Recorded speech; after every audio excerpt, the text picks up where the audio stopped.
Assalamualaikum warahmatullahi wabarakatuh.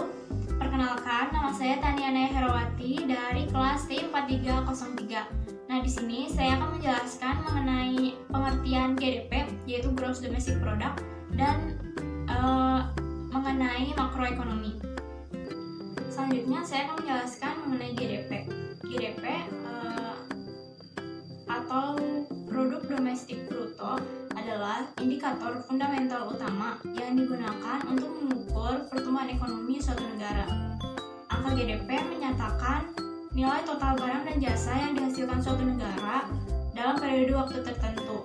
Berdasarkan salah satu pendekatan umum digunakan, nominal GDP dihitung dengan menjumlahkan semua investasi, konsumsi total, pengeluaran pemerintah, dan ekspor-impor neto. Pertumbuhan GDP bisa dianggap sebagai ukuran perkembangan ekonomi suatu negara dan sampai seberapa jauh sih negara telah tumbuh atau telah menyusut. Selanjutnya, makroekonomi. Teori makro merupakan bidang ilmu ekonomi yang mengkaji fenomena perekonomian secara menyeluruh atau luas.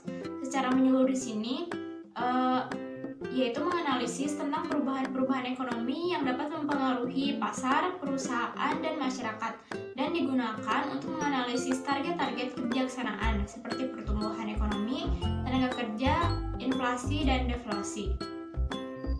Nah, salah satu masalah perekonomian yang sering terjadi yaitu karena terbatasnya sumber daya manusia, padahal kebutuhan manusia itu tidak ada batasnya, sehingga menyebabkan ketidakseimbangan antara kebutuhan manusia yang tidak terbatas dengan sumber daya manusia yang terbatas, sehingga masalah akan menimbulkan kelangkaan.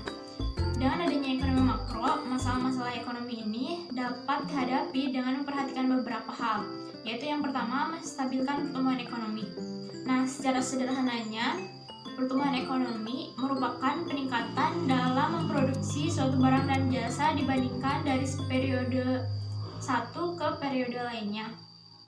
Nah, jika pendapatan nasional berjalan dengan baik, maka pertumbuhan ekonomi di Indonesia pun akan meningkat dan kesejahteraan masyarakat pun akan terjamin. Yang kedua yaitu meningkatkan lapangan pekerjaan. Nah, pengangguran di Indonesia ini setiap tahunnya mengalami peningkatan sehingga akan berdampak buruk bagi perekonomian di Indonesia. Nah, jika masalah tersebut dibiarkan akan memperhambat perekonomian di Indonesia, juga akan menimbulkan masalah-masalah sosial lainnya seperti kemiskinan dan tingginya kejahatan, kelaparan di mana-mana, dan masalah sosial lainnya. Dengan adanya ekonomi makro di Indonesia ini diharapkan akan meningkatkan lapangan pekerjaan sehingga tingkat pengangguran di Indonesia pun akan menurun. Selanjutnya yaitu menghindari masalah inflasi. Perlu diketahui bahwa inflasi adalah proses naiknya harga-harga umum secara terus-menerus, sehingga minat beli masyarakat pun akan menurun dan pendapatannya pun akan terus menurun. Kesimpulannya yaitu dengan adanya ekonomi makro akan meningkatkan pendapatan nasional, sehingga pertumbuhan ekonomi akan berjalan dengan baik.